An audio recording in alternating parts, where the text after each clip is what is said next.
உங்க பையனோ பொண்ணோ நீங்க எதுவும் சொன்னாலும் கேட்க மாட்டான். கேட்கிறானா? கேட்கிறாளா? கேட்கறது இல்லையா சார்? உங்க அப்பாவும் இப்படிதான் சார் தலையாட்டினார். ஆனா என்ன தெரியுமா சார், இந்த தலைமுறை தான் பெரியவர்கள் பேச்சை கேட்ட கடைசி தலைமுறை.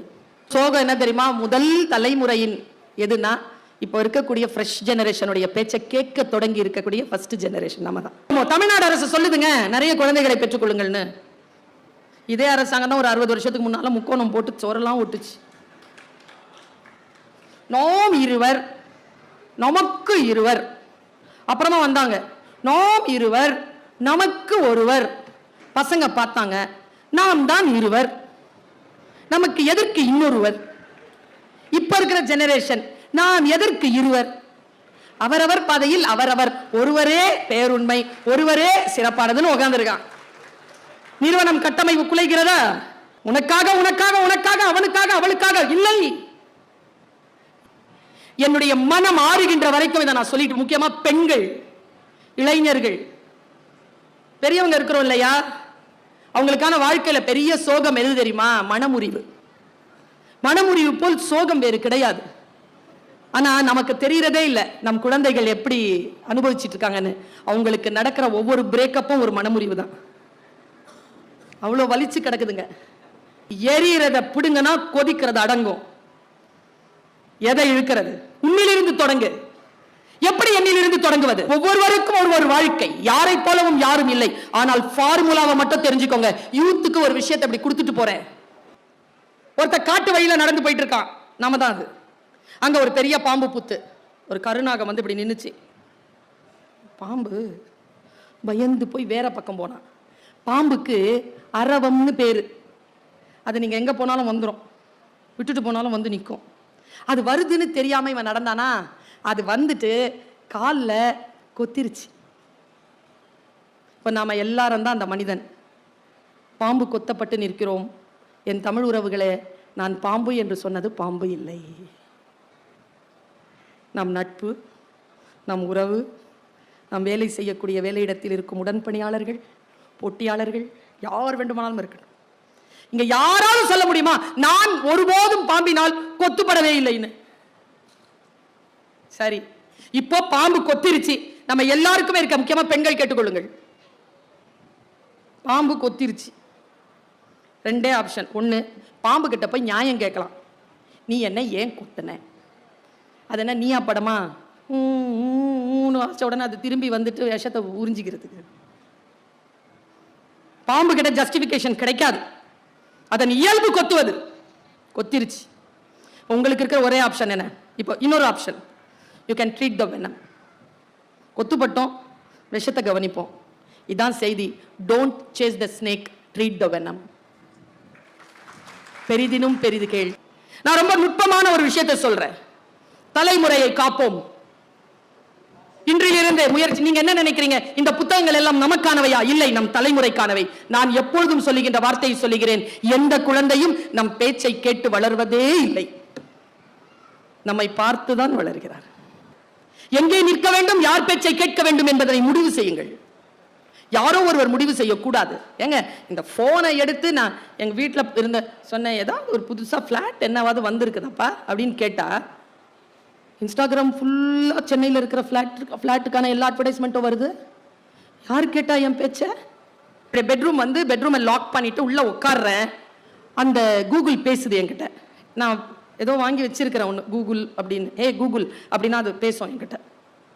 ஹே அலஸ்கா அப்படின்னு நான் பேசுவோம்ல, அந்த மாதிரி ஹே கூகுள் அப்படின்னு பேசும். நான் அதுக்கிட்ட சொல்லிட்டேன் ஒரு வேலையை. அது என்ன சொல்லுது? Sultana, I think you are back.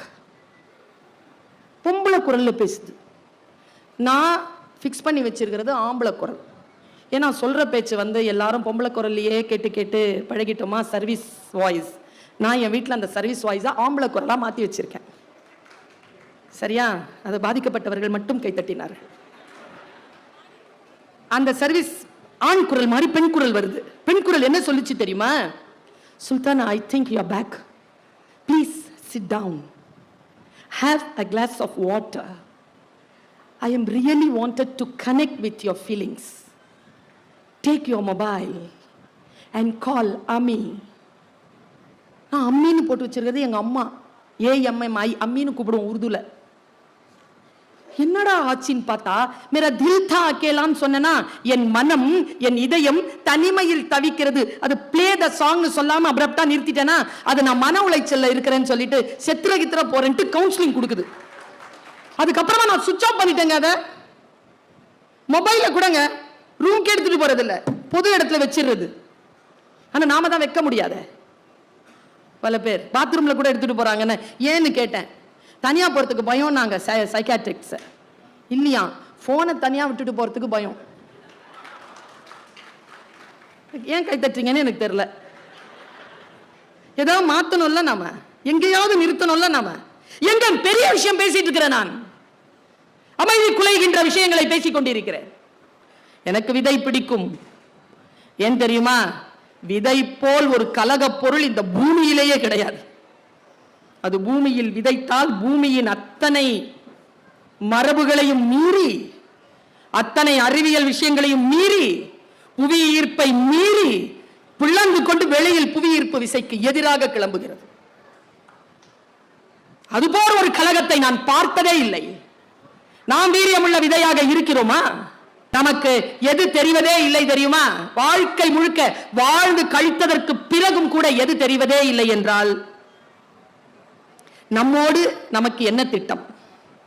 எங்கே இருக்கிறது உங்களோடு உங்களுக்கு திட்டம்? இந்த சமூகத்திற்காகத்தான் உங்களை நீங்கள் அர்ப்பணித்துக் கொண்டிருக்கிறீர்கள். இந்த சமூகம் உங்களுக்கு என்ன சொல்லுகிறதோ அதைத்தான் நீங்கள் பின்பற்றிக் கொண்டிருக்கிறீர்கள். உங்களை வைத்துக் கொண்டு நீங்கள் என்ன செய்ய போகிறீர்கள் என்கின்ற திட்டம் ஒவ்வொருவருக்கும் இருக்க வேண்டும். இதை வைத்துக் கொண்டு என்ன செய்வது? பலர் குற்றம் இழைத்து விடுகிறார்கள், பலர் வீணடித்து விடுகிறார்கள். நான் தெருவில் பார்க்கிறேன், ஒரு யூனிஃபார்ம் போட்டுட்டு இருக்கிறாருங்க ஒரு பெரியவர். என்ன யூனிஃபார்ம்னு சொல்ல மாட்டேன். சாப்பாடு டப்பா திறந்து இருக்குங்க. அந்த சாப்பாடு டப்பால கலவையான ஒரு உணவு இருக்குங்க. அவர் குடிபோதையில் தெருவில் கிடக்கிறார். பக்கத்துல சாப்பிட்டபடி கையில இருந்துட்டு அப்படியே மயங்கி கிடக்கிறார் குடிச்சிட்டு. யார் கட்டி கொடுத்த சாப்பாடோ, யார் துவைத்து கொடுத்த ஆடைகளோ, தெருவிலே உட்கார்ந்து நல்ல போதையில் உழன்று கொண்டு கிடக்கிறார். எது தெரியுமா நமக்கு தெரிவதே இல்லை. இதை வைத்துக் கொண்டு என்ன செய்வது என்று பல பேருக்கு தெரிவதே இல்லை. அதை இளைஞர்கள் புரிந்து கொள்ளுங்கள். நான் நம்ம எல்லாருக்குமே சொல்றேன், என்னையும் சேர்த்துதான் சொல்றேன். ஆர்ப்பாட்டமான விஷயங்களையும் அட்டகாசமான விஷயங்களையும் நகைச்சுவையின் உச்சங்களையும் கேட்டு கேட்டு பழகி போனதால் அமைதியாக ஆர்ப்பாட்டமே இல்லாமல் சிந்தனை வழியில் நம் வாழ்க்கையை புரட்டி போடுகின்ற சொல்லை பேசுகின்றவர் பேச்சை நாம் கேட்பதே இல்லை. வெறும் ஆர்ப்பாட்டமான வெறும் நகைச்சுவையான பழகிவிட்டது நமக்கு. இந்த உலகத்தில் நீங்கள் எதை தொட்டாலும் அதற்கு என்று ஒரு விலை இருக்கிறது. விலை என்பது not in terms of money, பணத்தை சார்ந்ததல்ல. ஒரு உறவை வேண்டும் என்கிறீர்களா, அதற்கு ஒரு விலை உண்டு. நிறைய பணம் வேண்டுமா, அதற்கு ஒரு விலை உண்டு. நீங்கள் பேச்சாளராக வேண்டுமா, விலை உண்டு. நீங்கள் இந்த நாட்டின் பிரதம மந்திரியாக வேண்டுமா, விலை உண்டு. விலை என்பது பணம் கிடையாது. எதை நீங்கள் விடுகிறீர்கள், எதை நீங்கள் பெற்றுக் கொள்கிறீர்கள், எதை நீங்கள் தியாகிக்கிறீர்கள், எங்கே நீங்கள் களமாடுகிறீர்கள், எல்லாம் நீங்கள் தரக்கூடிய விலைதான். நான் அப்பன் தோண்டிய கிணறு என்பதற்காக உப்பு தண்ணீரை எல்லாம் குடிப்பதில்லை. நான் யோசிப்பது உண்டு. எது சரியோ அதை அந்த வழியில் போவது உண்டு. இறை நம்பிக்கை கொண்டவள் நான். இதை சொல்லுவதில் எனக்கு எந்த வருத்தமும் இல்லை. யோசித்து பார்த்தால் நாம் எந்த இடத்தில் நம்முடைய சிந்தனையை செலுத்துகிறோம் அந்த இடத்தில் ஒண்ணும் இல்லைங்க. சாதாரணமான வறுமையான மாநகராட்சி பள்ளிக்கூடத்தில் கூட படிக்க வைப்பதற்கு சாப்பாடு கொடுத்து அனுப்ப கூட முடியாத வறுமையான குடும்பத்தில் பிறந்தவள் நான். ஒரு விஷயத்தை மட்டும் புரிஞ்சுக்கிட்டேங்க. ஒரு விஷயம் தான் என் ரகசியம். திருடாதே பாப்பா, திருடாதே. வறுமை நிலைக்கு பயந்து விடாதே. திறமை இருக்கு, மறந்து விடாதே. எப்போ? 10 வயசுல கேட்ட பாட்டு, 14 வயசுல கேட்ட பாட்டு. நீ உன்னை அறிந்தால் உலகத்தில் போராடலாம், உயர்ந்தாலும் தாழ்ந்தாலும் தலை வணங்காமல் நீ வாழலாம். சொற்கள் தான். எனக்கு சீசரை ஏன் பிடிக்கும் தெரியுமா?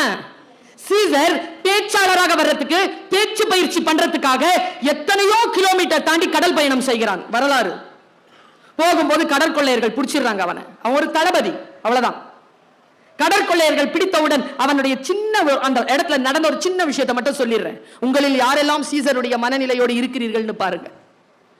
அவ்வளவுதான், லைஃப் முடிஞ்சது. கடற்கொள்ளையர்களால் பிடிக்கப்படும், பிடிச்சி இழுத்துட்டு போறாங்க, கூட 18 பேர். அவன் சொல்றான் இவர் தளபதின்னு. சரி, 20 டாலன்ஸ், 20 டாலண்டுகளை கொடுத்து உன் தலைவனை கூட்டு போ. சார் 12 நாள் ஆகும் போறதுக்கு. போயிட்டு வா, உயிரோடு வச்சிருக்கோம். 12 நாள் முடிஞ்சிருச்சுன்னா போறதுக்கு 12, வரதுக்கு 12, 24 நாள் முடிஞ்சிருச்சுன்னா கொலை பண்ணிடுவோம்.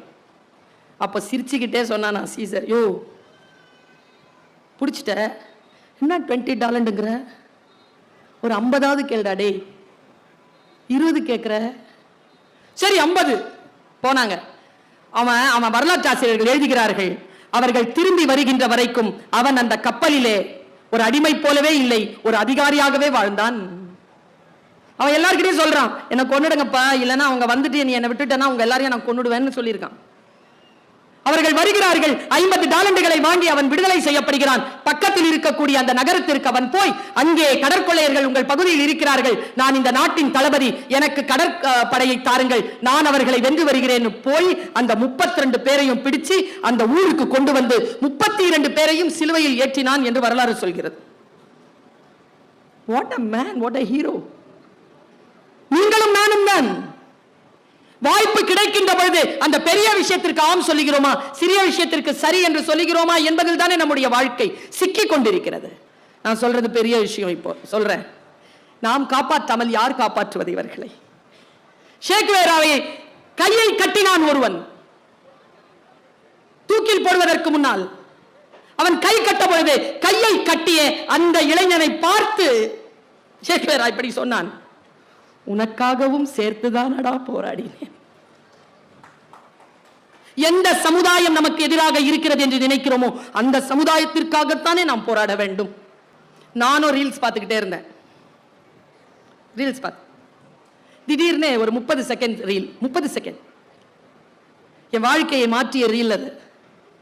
அது ரீல்னு சொல்ல முடியாது, ரியல். REEL இல்ல, REAL, ரியல். ஒரு வெள்ளைக்காரன், அது நம்ம நாட்டில் எடுக்கல, வெள்ளைக்காரன். அவன் இப்படி நடந்து போறான், கையில கேமரா, நடந்து போறான். அவனுக்கு பின்னால அவனை போட்டோ எடுக்கிறான் ஒருத்தன், அவனை கேமரா எடுக்கிறான். 2 கேமராவும் நமக்கு போகுது முன்னால. அவன் நேரா ஒரு நதி இருக்கு, அந்த நதி கிட்ட போறான். ஒரு ஆத்த, ஒரு சின்ன படகு வச்சு அவன் ஆத்த கடந்து விடுறாங்க. ஆத்துக்கு நடுவுல ஒரு கல்லு, பெரிய பாறை, அந்த பாறையில ஏறி உட்காந்துட்டான்.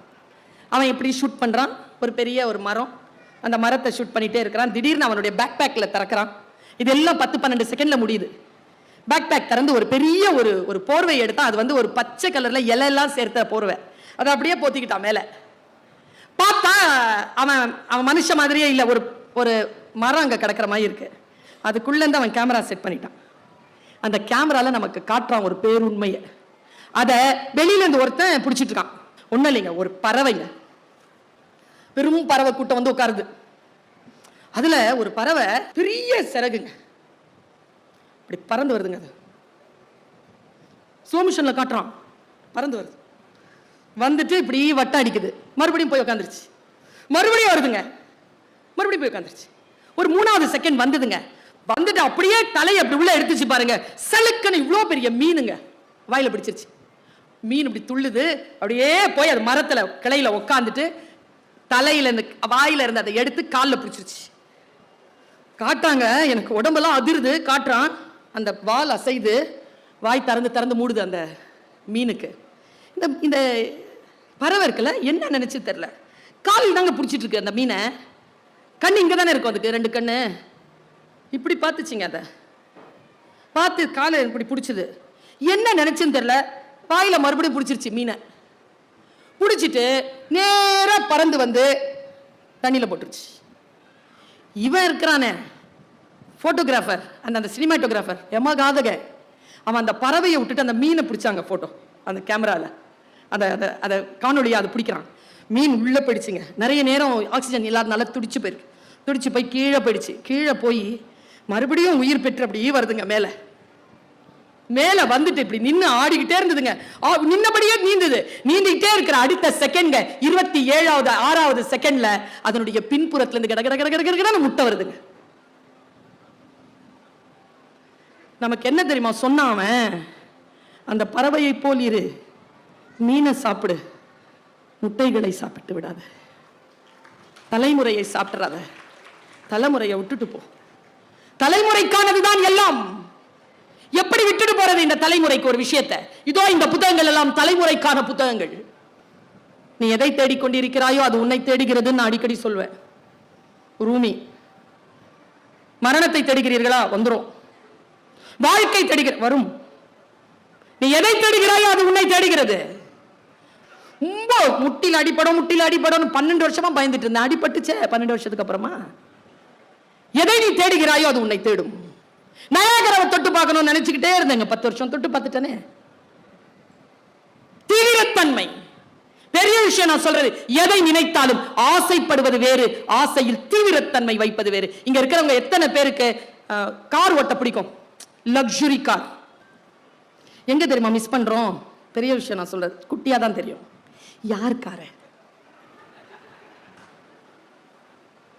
அதுல டீடைலிங் இல்லைன்னா கார் கொடுக்கும். இயற்கை உங்களுக்கு பீச் ரோட்ல கண்டிப்பா தனியா மியூசிக் போட்டு ஓட்டிட்டு வர வாய்ப்பு கொடுக்கும். ஆனா அது உங்க காரா இருக்காது. ஏன்னா நீங்க அதை கேட்கல. எதை கேட்டாலும் டீடைலிங்கா கேளுங்க. அப்படி விழிப்புணர்வோடு இருங்க. விழிப்புணர்வோடு நாம் இருப்பதற்கு நமக்கு தடையாக இருப்பது எது என்பதை தேடுங்கள். நான் சொல்லுகின்ற இந்த விஷயத்தை நீங்கள் உங்களுடைய டைரிகளில் இன்றைக்கு எழுதி வைத்துங்கள். உன் காரணங்களால் நீ தோற்கடிக்கப்படுகின்ற பொழுது அந்த காரணங்களின் மீது மட்டும் உனக்கு சந்தேகம் வராதது ஏன்?